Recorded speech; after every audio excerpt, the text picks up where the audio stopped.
We start off our video with the logo and Hull City of Culture logo. This is to instantly make audience know what this is about and who produced this. The first part of the video is a montage of coming into Hull.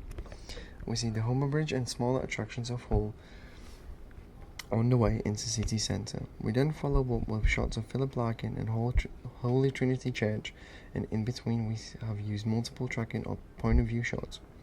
This is to make the viewer see everything from a perspective that they would have if they would come to visit. We used pan from right to left and right to left to show Prince's Quay and to add to the stylistic element of the video.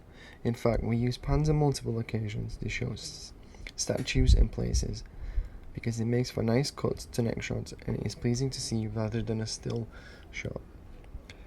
We aimed to create a video that was fast-paced and flashy to keep it unique and keep the audience engaged throughout the whole video. The majority of the video we have used close-ups, medium shots, pans.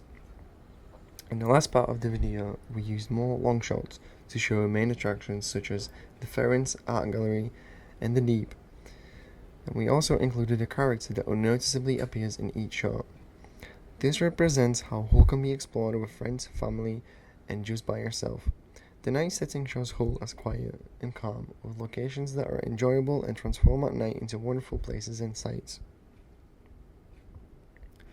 Also, our choice of song was meant to be light and cheery to relate to the younger audience, so we chose a song called Van's Joy, Riptide, which was a popular song upon its release.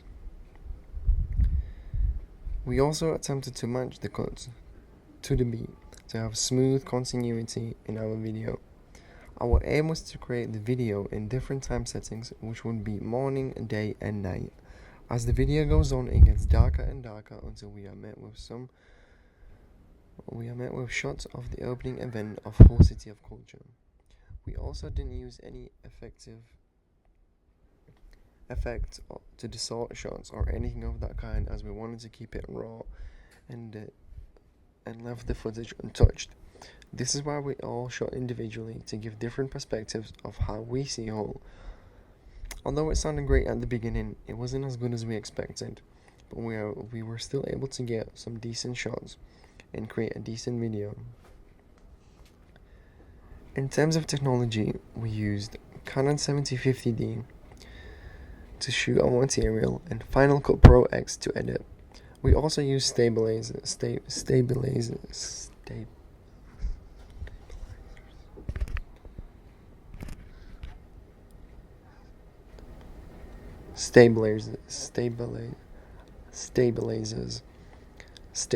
for more steady shots.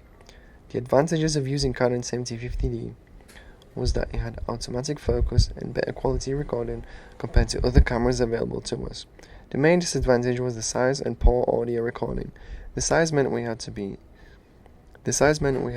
not only more cautious but also make sure we have a bag to carry it, so it made transporting it more difficult.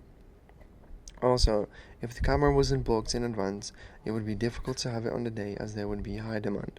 This was something we didn't consider, and some days we had to cancel and postpone our production due to this reason.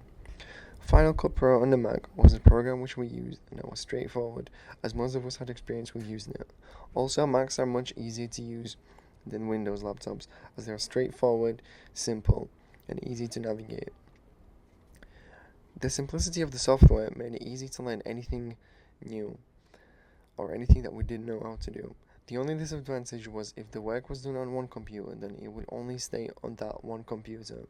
The file would not be shared or stored across multiple accounts or computers. This meant if that person wasn't in, we wouldn't be able to edit on that day.